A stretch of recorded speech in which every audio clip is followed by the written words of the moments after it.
Welcome to Humminbird Hub.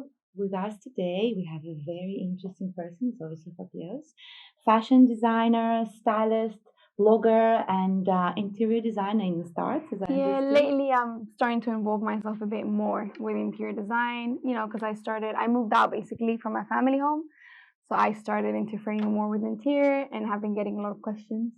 So I'm trying to get on that a bit, tiny bit. So it sounds like you like to explore yourself in all the different Yeah, areas, right? yeah. As a person, I've always been like this.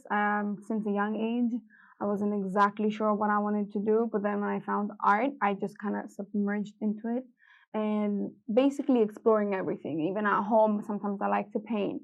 So I try just do a bit of everything. That makes me feel alive in a way. That's wonderful. So you always Yeah. like to test the Yeah, limits and the boundaries. yeah, Yeah. always. Well, that's the inspiring part about processes like that, because that means that you try yourself in different. I think it's important. I think to explore yourself is one of the best things I could ever give as an advice to someone, because when you start exploring your boundaries and what you're good at, what you're bad at, what you like doing, what you don't like doing, and who you really are, it's basically how you find out what you want to do in life. Some people explore themselves less because a lot of people are scared of what they might actually find out. Even about themselves. Yeah, about themselves. I think a lot of people are scared to explore because they might not like what they're gonna find.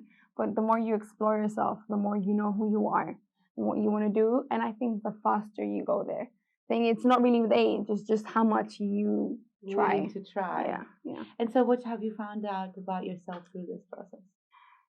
As a person, I found that work-wise, I am more than happy with where I am and what I like doing and my daily routine, let's say, because a lot of people find it hard to actually love what they do.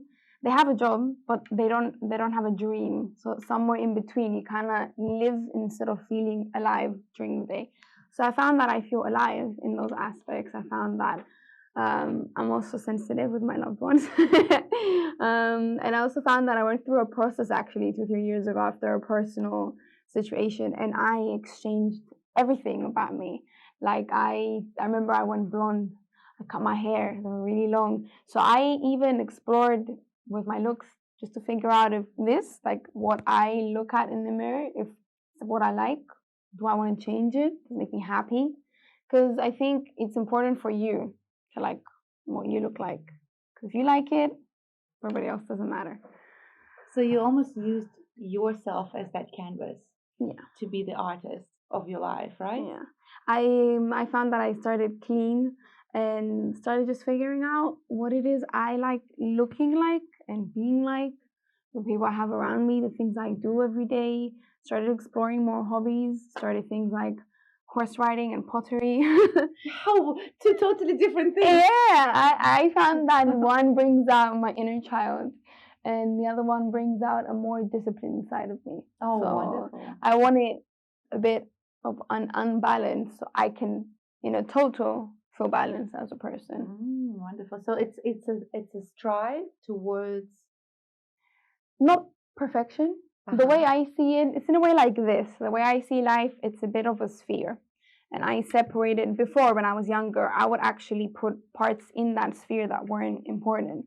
Now, the way I see the sphere is self love, because I used to have love as an aspect, but love isn't an actual aspect. It has to be self love first, and then the actual real love comes along. Then I have friends, I have family, I have work, and I have my surroundings where I like to get inspired by. So I have those areas separated, and I said that those areas need to make a sphere of what makes Zoe happy. And every time I speak to my friends to give them advice, I say the same thing. What needs to be done for you to feel whole is have people around you that make that sphere complete. And then for me, the love life comes around as a hug to that sphere. But it's important for us to know that what we do and who we are by ourselves is more important than who we're with. Because you need to be complete as a person and then have someone hug that. You can't really get rid of your family. I mean, your family is your family. So you need to learn to work with them and love them and respect them as you should. And same with friends. Friends kind of become family, I think. Yeah, it's like your chosen family. Yeah, right? it's a chosen family. So for me, the most important things in life are respect, family, discipline, work. So I see that sphere as work and family, whether that's chosen or given. So as long as that sphere is complete, then I think everything else just falls through. It's beautiful.